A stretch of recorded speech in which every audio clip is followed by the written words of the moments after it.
das ist klar. Das habe ich jetzt schon. Das hatte niemand. Ja, sonst ganz schlecht. Sonst ganz schlecht. Platon vielleicht. Das ist so leider.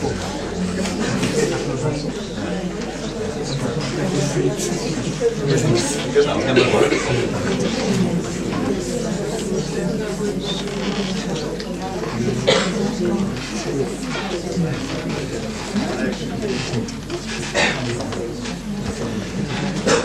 Vamos então de seguida ouvir a Ana Batista, que nos vai apresentar uma comunicação com o título Que Valor Tem a Arte. Ana Batista é licenciada em Filosofia pela Faculdade de Letras da Universidade de Lisboa, frequenta um mestrado em Filosofia e é uma pessoa que está diretamente relacionada com as primeiras edições do colóquio justamente o que é a arte. Basta-me dizer que temos muito gosto em tê-la aqui, em tê-la connosco e que a vamos ouvir com muita atenção. Muito obrigado. Bom, obrigada por estarem aqui. Parece que se calhar esta pergunta nesta altura já não tem sentido nenhum. Mas eu vou tentar perceber porque é que nós estamos aqui. Provavelmente porque damos valor àquilo que estamos a propor-nos a pensar, o que é isto da arte. Porque é que eu pensei nisto? Primeiro tinha que fazer este colóquio que sou organizadora. Bem, mas esta era a brincadeira. Porque vi uma notícia estranhíssima, que é esta. Esta notícia, eu não estava a trabalhar em arte e vi esta notícia e achei muito interessante em falarmos em 100 milhões de dólares quando falamos em quadros pequeninos.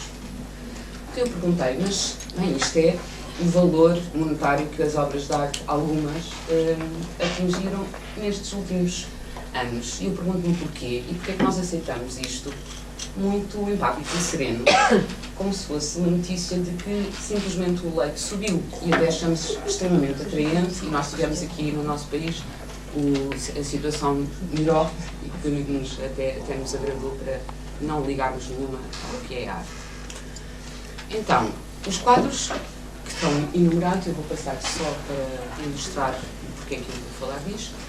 Eu não sei se sabem mais ou menos as dimensões dos quadros, eu esqueci-me de tirar as dimensões porque era fundamental ilustrar-vos. Este é mais ou menos pequenino, se ela deve ter esta dimensão. E só o valor, este foi o mais alto agora, 120 milhões, já não sei. Entretanto, e este é muito maior. Eu só queria mostrar que os valores, estes valores, com estes quadros, valem uns muito mais que outros, dada a sua dimensão. Se nós formos cotar, isto são quadros, então 1 centímetro de um quadro destes, dado o valor que atinge, é muito. Portanto, este quadro é muito mais barato, porque é muito maior do que este, correto? Mas isto não faz sentido nenhum, falar de quadros em centímetros quadrados. Vocês pensam que eu sou louca, vim para aqui falar em centímetros. Pois então, porquê que e como é que chegamos a isto? Eu não acho muito fácil chegarmos a estes valores. Então, eu proponho-me a pensar convosco coisas que eu não sei ainda. Porquê é que a arte tem valor ou se tem sequer valor? Então, que valor tem a arte?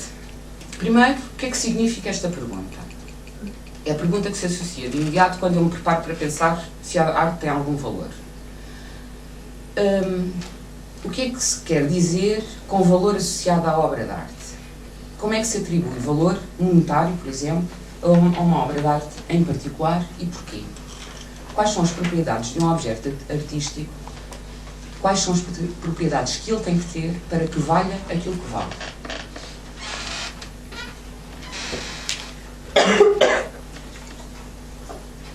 Eu peço desculpa, mas como isto não está numerado... Não.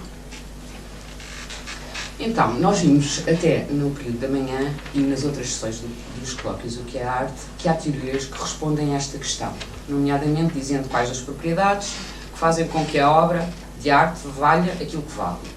Há, claro, também obras cujo investimento em certos materiais, por exemplo, no cinema ou em pinturas que se usa ouro, há um valor associado à obra artística que é aquilo que se chama orçamento. Não é disso que nós estamos a falar. Parece que o agrado, aquilo, ou melhor, aquilo que dá prazer, também está associado ao valor que damos ou que fazemos implicar a partir das obras artísticas. No entanto, dizer que a obra de arte é valorizada apenas por isso, porque nos dá prazer, é pouco, se não até errado.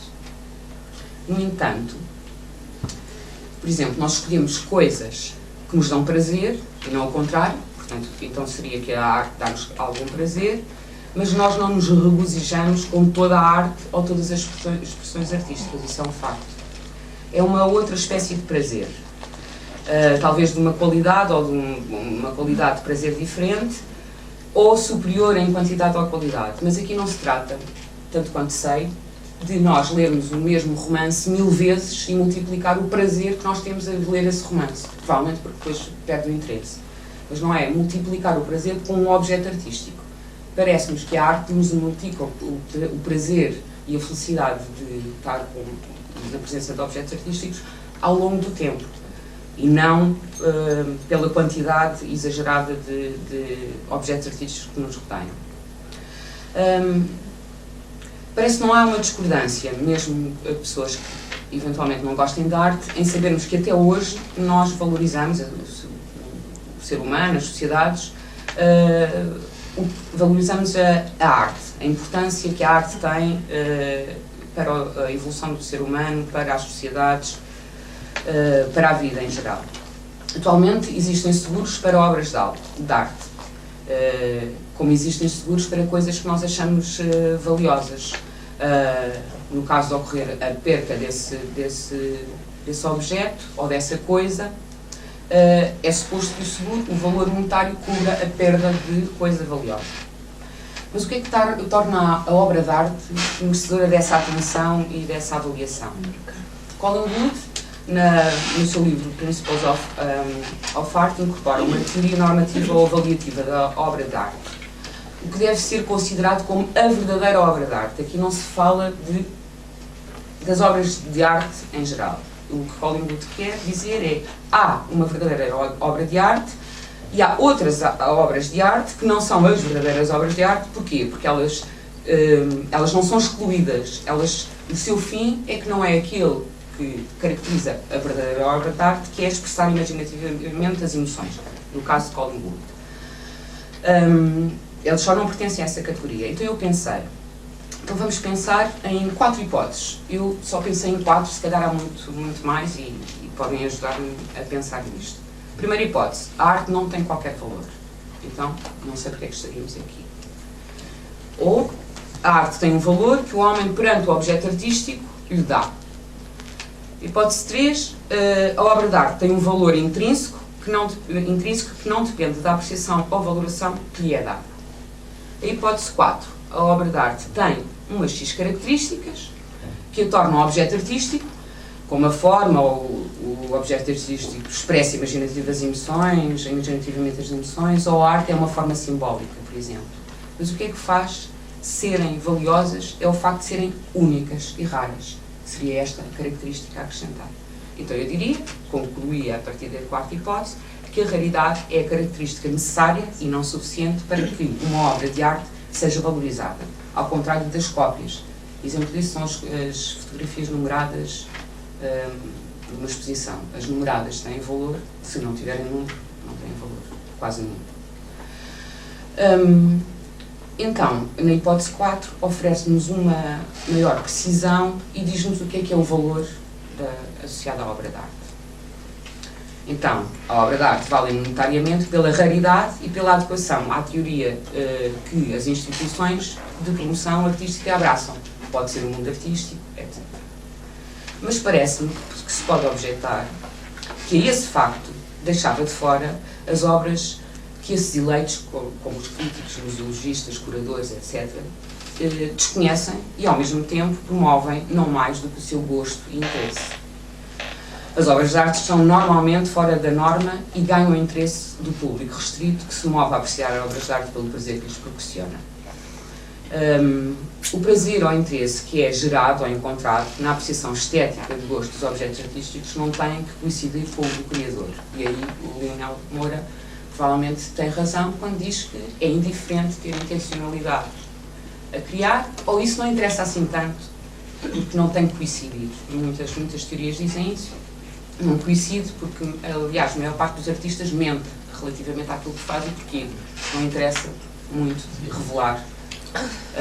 Aliás, porque às vezes não se sabe mesmo. Então, aqui a afirmação de Dickey ganha força. O estatuto em questão, ou seja, útil e obra de arte, é tipicamente adquirido pelo facto de uma única pessoa tratar de artefacto como candidato à apreciação. Eu não vou ler tudo, porque nós já desde manhã que estamos a referir este facto, que basta uma comunidade, que pode ser o artista, que provavelmente é artista, até pode ser autodidata, mas é alguém que apresenta um objeto como objeto pertencente ao mundo da arte. Isto traz alguns problemas, porque eu posso dizer que isto não é nada, é arte. Porque o meu apontar é definir. Pronto. Mas isto era o que Dickey diria.